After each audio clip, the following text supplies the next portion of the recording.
Question is a big drop is found by coalescing 1000 small droplets of water, the surface energy will become.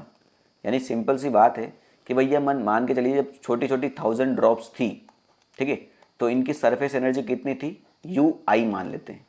जब इन 1000 drops को मिला के एक बड़ी drop बनाई गई तो इसकी सरफेस एनर्जी कितनी हो गई, यू एफ मान लेते हैं।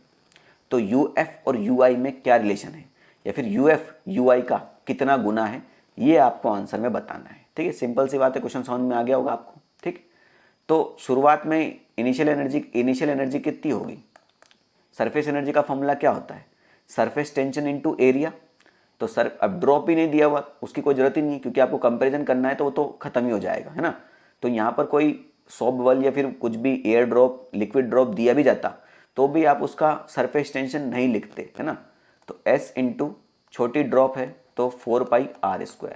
ठीक है, मगर छोटी ड्रॉप कितनी है, 1000 हैं, तो बेटा इसको 1000 से मल्टीप्लाई भी करना पड़ेगा। ठीक है, और फाइनली मान के चलते हैं बेटा, छोटी ड्रॉप का रेडियस मैंने स्मॉल आर मान लिया है, तो बड़ी ड्रॉप का रेडियस हम कैपिटल आर मान लेते हैं। तो इसका कितना हो जाएगा, एस इंटू 4πr²। और बड़ी ड्रॉप तो एक ही है तो इसको किसी भी नंबर से मल्टीप्लाई नहीं करेंगे। अब मुझे दोनों कंपेयर करना है, तो बेटा मैं यू एफ में यू आई का डिवाइड कर दूँ, है ना। तो मैं जब यू एफ में यू आई का डिवाइड करूँगा तो मुझे पहले कैपिटल आर और स्मॉल आर में रिलेशन चाहिए, तभी तो मैं कुछ कर पाऊंगा, तभी तो कटेंगे, क्योंकि आंसर तो नंबर में ही है।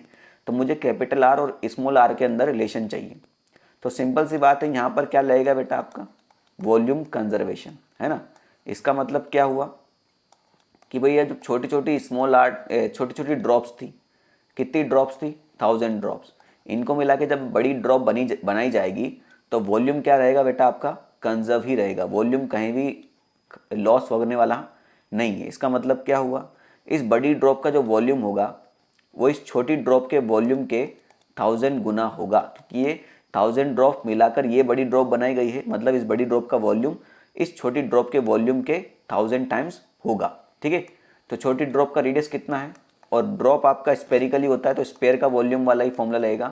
तो 4/3πr³ 1000 is equal to 4/3π capital R³। 4/3π खत्म हो गया, सो आर का क्यूब रूट लेना है तो ये हो जाएगा R, और 1000 का क्यूब रूट होता है 10, तो R will be equal to 10R। बात समझ में आ गई। ठीक है, अब यहाँ पर 10R रख के बस दोनों में डिवाइड कर दो, तो UF डिवाइड बाई UI मुझे निकालना था।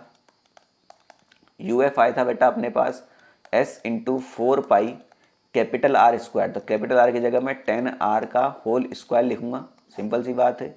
और ये आया था S इंटू 4πr² इंटू 1000।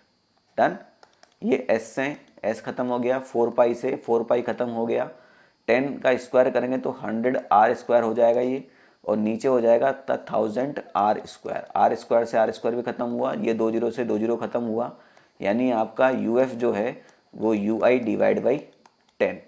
ठीक है, तो आपका जो फाइनल पोटेंशियल एनर्जी है वो इनिशियल पोटेंशियल एनर्जी का 1/10 गुना हो जाएगा। तो 1/10 कहाँ देखा है आपका, ऑप्शन नंबर डी में। 10 मत लिख देना, 10 नहीं, 10 तो आप कब लिखेंगे, जब initial potential energy final potential energy का कितना गुना होगी ये पूछा जाएगा आपसे, है ना। भाई इनिशियल पोटेंशियल एनर्जी जो है वो फाइनल पोटेंशियल एनर्जी के 10 गुना होगी, आपसे ये नहीं पूछा है, आपसे पूछा है final potential energy initial potential energy का कितना गुना हो जाएगी, तो 1/10 टाइम्स होगी। ठीक है,